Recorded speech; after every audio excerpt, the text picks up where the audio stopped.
8절까지의 말씀 함께 보겠습니다. 마태복음 12장 1절에서 8절까지의 말씀을 한 절씩 교독해서 읽겠습니다. 제가 먼저 1절 말씀 읽겠습니다. 그때 예수께서 안식일에 밀밭 사이로 가실새 제자들이 시장하여 이삭을 잘라 먹으니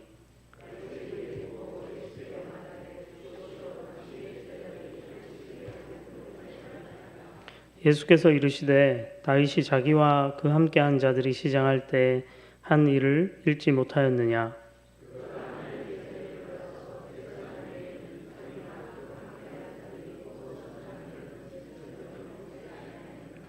또 안식일에 제사장들이 성전 안에서 안식을 범하여도 죄가 없음을 너희가 율법에서 읽지 못하였느냐?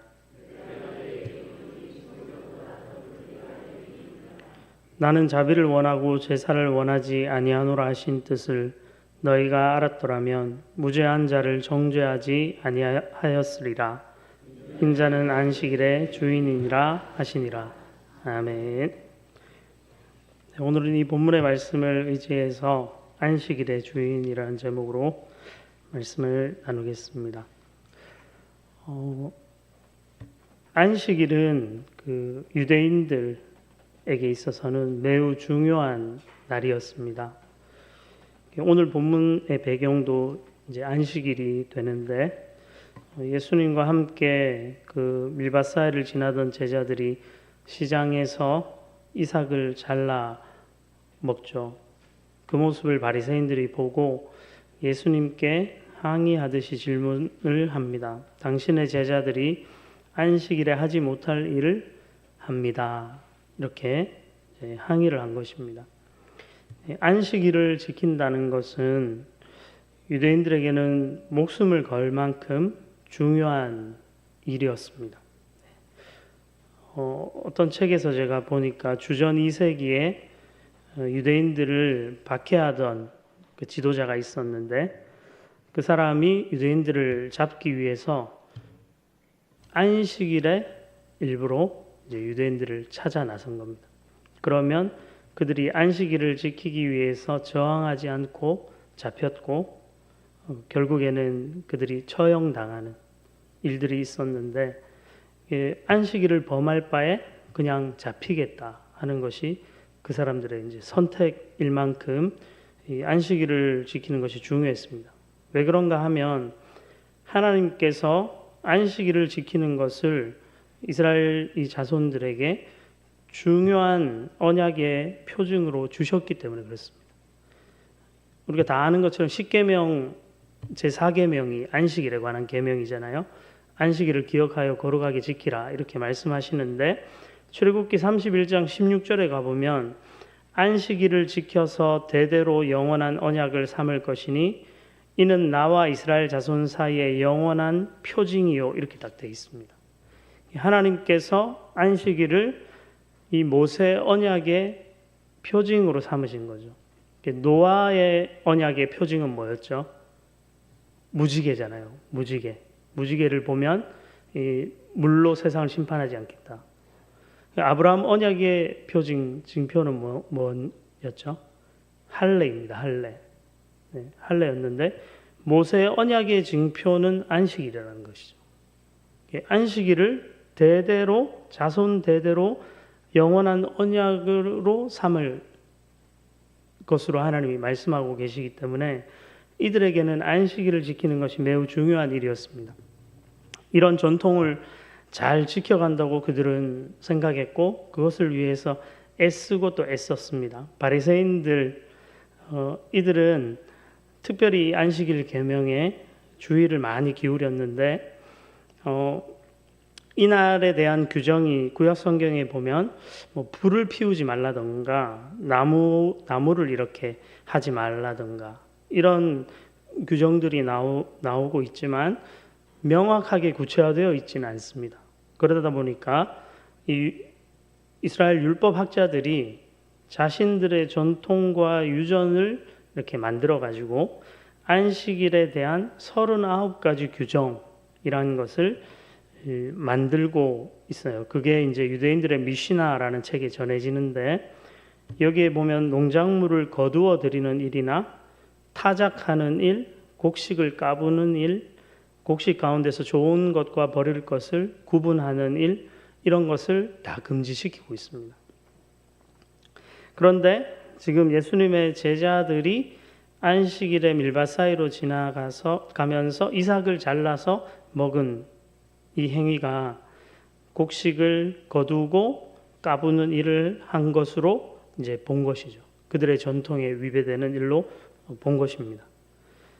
그래서 이것이 아주 심각한 안식일 계명을 어긴 죄다라고 여기고 예수님에게 항의를 한 것이죠.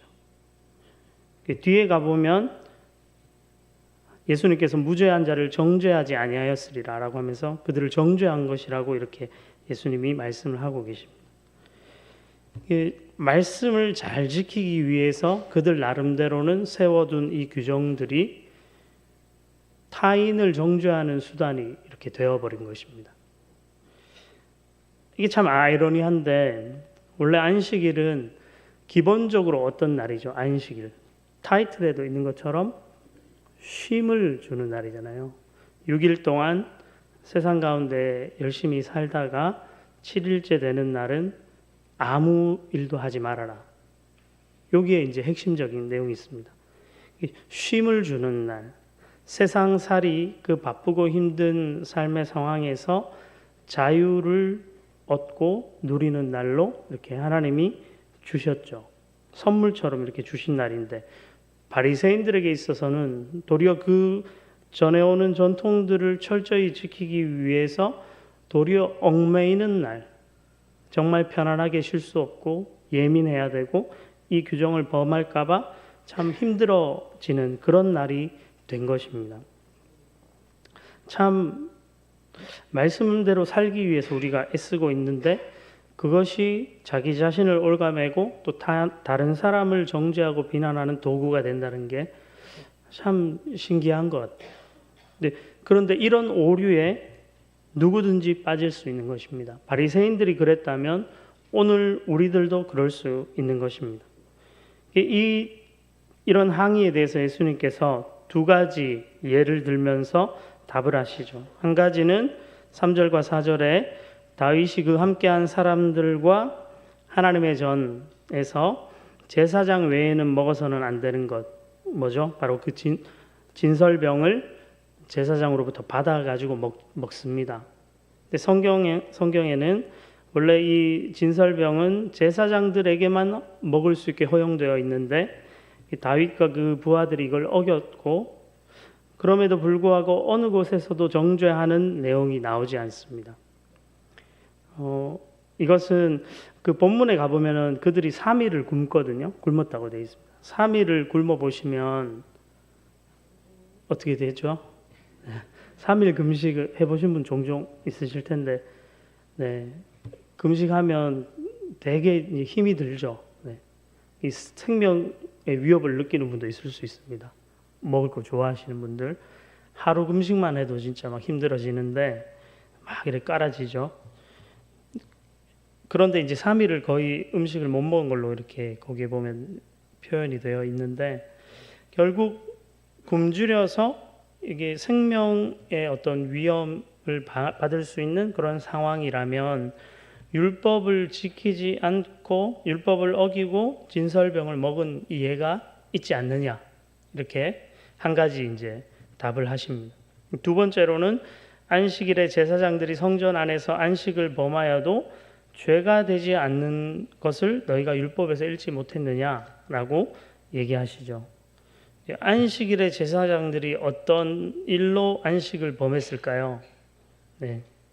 민수기 28장 9절 이하에 보면은 안식일에는 1년 되고 흠없는 순양 2마리와 고운 가루 10분의 2의 기름 섞은 소제와 그 전제를 드릴 것이니 이는 상번제와 그 전제 외에 매 안식일의 번제니라 라고 말하면서 제사장들로 하여금 동물을 잡는 행위를 하게 하시죠. 하나님이 일반 백성이 안식일에 양을 잡았다 하면 안식일 어긴 것입니다. 안식일 계명을 어긴 것이 되는데, 안식일의 번제를 하나님 앞에 드리기 위해 제사장이 성전에서 성막에서 양을 잡았다.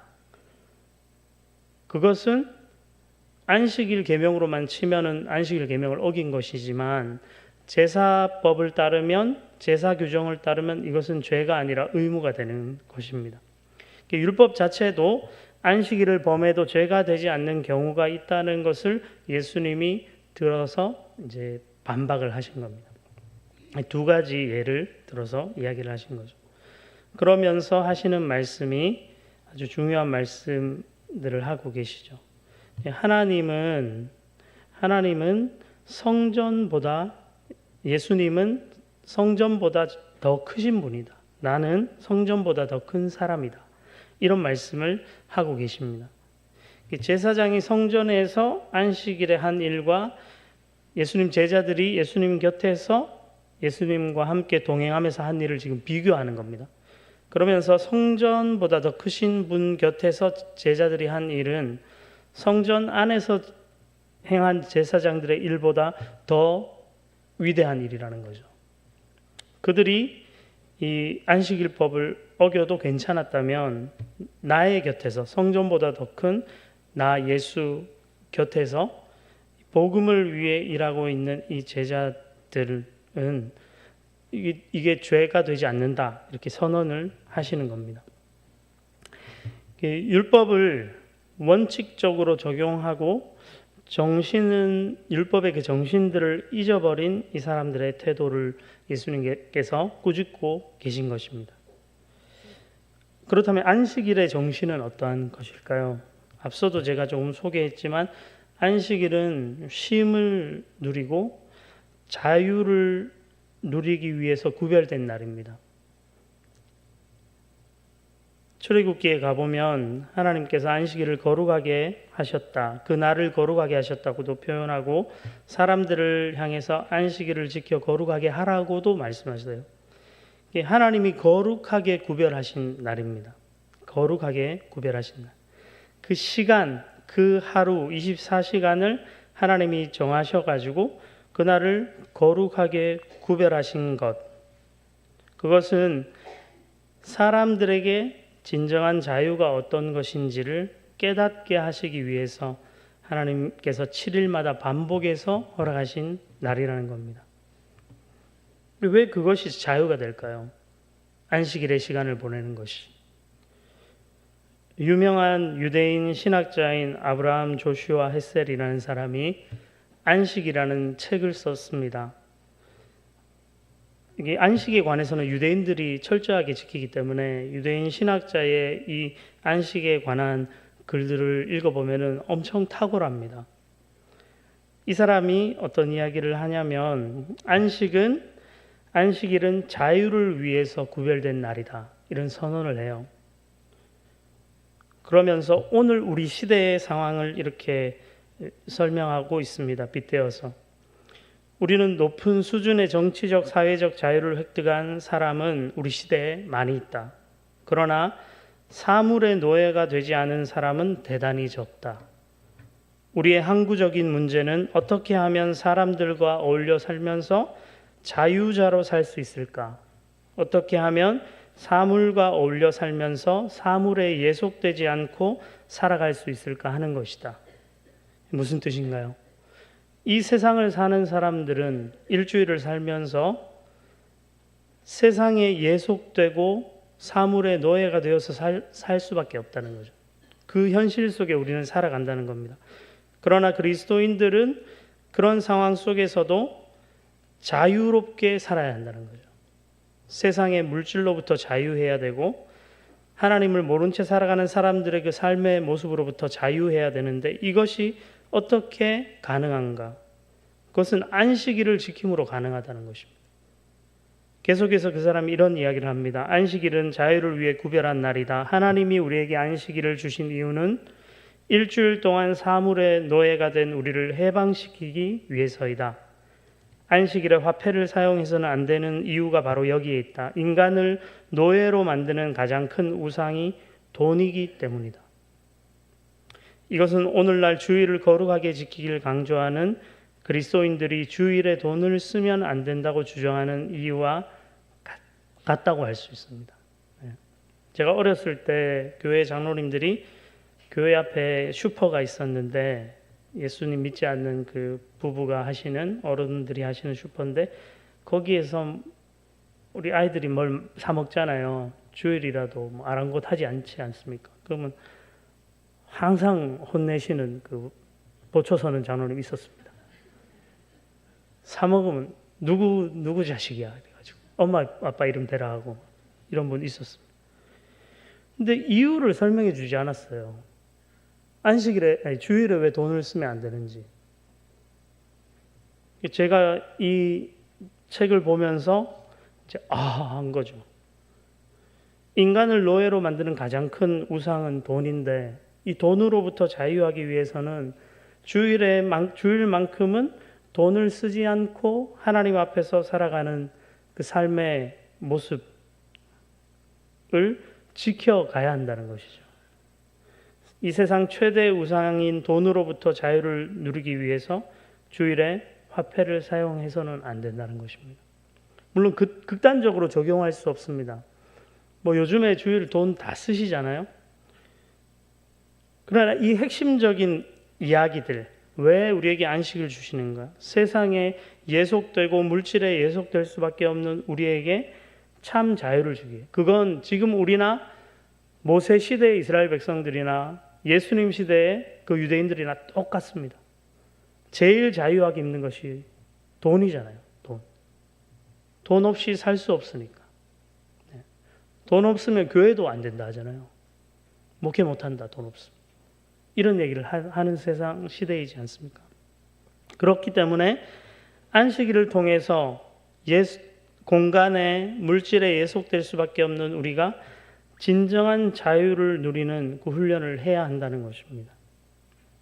이것이 안식의 정신인데 바리새인들은 이런 자유를 위해 구별된 날을 스스로를 억압하고 타인을 정죄하는 수단으로 지금 취한시킨 것입니다. 믿음이 너무나 좋은 사람인데 겉으로 보기에는 바리새인들은 하나님이 보시기에 예수님의 시선으로 보기에는 이들이 뭘 몰라도 너무 모르는 사람들인 것입니다. 그러면서 7절과 8절에 예수님이 이렇게 말씀하십니다. 나는 자비를 원하고 제사를 원하지 아니하노라 하신 뜻을 너희가 알았더라면 무죄한 자를 정죄하지 아니하였으리라. 선언하시죠. 무죄한 자를 너희들은 정죄하고 있다. 왜 하고 있느냐? 너희가 자비를 원하고 제사를 원치 않는다는 하나님의 그 말씀을 모르기 때문이라는 거죠. 바리새인들은 누구보다 율법을 잘한다고 자타공인한 사람들인데 예수님은 너희는 하나님을 모른다는 것입니다. 하나님 말씀의 의미가 뭔지 모른다는 것입니다. 하나님은 자비를 원하고 제사를 원하시는 분이라는 거죠. 이 자비라고 번역된 이 말씀이 호세아서 6장 6절에 있는 본문인데 거기에 보면 인애라고 되어 있습니다. 한글 성경에 인애라고 되어 있는데 이 인애, 신약의 자비라고 되어 있는 이 단어가 이제 바로 그 헤세드라는 단어입니다. 제가 여러 번 설명한 적이 있지만 강한 자가 약한 자에게 그럴 의무가 없음에도 보이는 자발적인 충성과 호의, 그게 헤세드의 기본 의미라고 그랬습니다. 예수님을 믿는 사람은, 하나님을 따르는 사람, 말씀에 순종하는 사람은 이 기본적인 삶의 태도가 여기 헤세드라는 것에 있다는 거죠. 자비, 인애, 사랑, 여기에 우리의 근본적인 삶의 태도가 있어야 한다는 것입니다. 그것 없으면서 율법을 지킨답시고 주일 성수를 한답시고 사람들을 정죄한다. 그러면 예수님께서 똑같이 우리한테 얘기하시겠죠. 우리의 마음속에 그렇다면 추구해 가야 할 것은 분명해집니다. 하나님의 자비하심이죠. 교회에서도 우리는 자비보다는 정죄를 하기가 훨씬 쉽습니다. 정죄가 아주 빠릅니다. 우리의 본성에 가깝기 때문에 거의 즉각적으로 나와요. 저 사람은 왜 저렇지? 교회 다닌다고 하면서 왜 저러지? 목사라고 하면서 왜 저러지? 장로 권사라고 하면서 왜 저러지? 이런 정죄를 즉각적으로 하게 돼 있어요. 그럴 때마다 깜짝깜짝 놀라시면서 회개하셔야 됩니다. 하나님, 나를 향해 자비를 원하시는 그 하나님을 늘 기억하셔야 돼요. 아무리 바른 말을 해도 그 이면에 하나님의 자비하심을 안고 하지 않으면 다 죄가 될 수 있습니다. 타인을 살리는 게 아니라 무너뜨리고 넘어지게 하는 일이 될 수 있기 때문에 그렇습니다. 특별히 여기 계신 분들은 나름 주일 성수 열심히 하시고 또 신앙생활 잘 하시는 분들이죠. 네. 주일 오후 예배 올 정도면. 네. 그럴수록 더 자비로운 자가 되어야 됩니다. 겸손하신 분이 되어야 합니다. 성경은 믿음이 약한 자의 의견을 받되 비판하지 말라 이런 말씀하세요. 믿음이 연약한 자들이 교회 안에서 이런저런 믿음 없어 보이는 얘기 할 수 있습니다. 비판하지 말라 합니다. 받아들이고 좀 부족하면은 바르게 설명해주고 권면해주고 격려해주고 이것이 우리를 향해 하나님이 원하시는 그 신앙의 태도, 믿음의 태도라고 할 수 있는 것입니다. 매주일 예배드리는 이 시간이 참 피곤하기도 하고 힘들 수 있다고 저는 생각해요. 그러나 우리는 하나님을 사랑하기에 여기에 있는 것이 아닙니까? 하나님을 사랑하기에 예배 자리에 오는 것이고 우리 교회의 성도님들을 사랑하기에 그들을 위해 기도하고 우리의 삶을 나누고 봉사하고 섬기는 것이죠. 하나님을 전혀 모르는 이웃들을 사랑하기 때문에 그들에게 예수 그리스도를 전하고 우리의 삶으로 우리의 가진 것으로 그들을 돌보는 것 아닙니까? 그렇게 살아가시면 됩니다. 율법적인 태도를 벗어버리고 우리를 향해 자비를 원하시는 하나님의 마음을 깊이 알아서 이 땅을 살아가는 동안 하나님의 백성답게 자녀답게 진정 자유로운 믿음의 사람으로 하나님을 사랑하고 이웃을 사랑하는 저와 여러분들 다 되시기를 간절히 소망합니다. 기도하겠습니다. 사랑과 은혜가 많으신 하나님 아버지, 우리가 이 땅을 살아가는 동안에 하나님의 말씀을 지킨다는 이유로 다른 사람을 정죄하거나 다른 사람을 올가매는 그런 믿음으로 살고 있었던 것은 아닌지 우리 자신을 돌아봅니다. 우리에게 자유를 주시기 위해 안식일을 허락하신 하나님, 우리에게 허락하신 그 자유를 가지고 하나님을 기쁨으로 높이고 예배하고 이웃을 섬기고 사랑하는, 그래서 물질에 예속되지 않고 이 세상의 공간에 예속되지 않고 하나님 주신 그 은혜 가운데 진정한 자유자로 살아갈 수 있도록 우리를 도우시고 은혜를 베풀어 주옵소서. 감사드리며 예수님 이름으로 기도드립니다.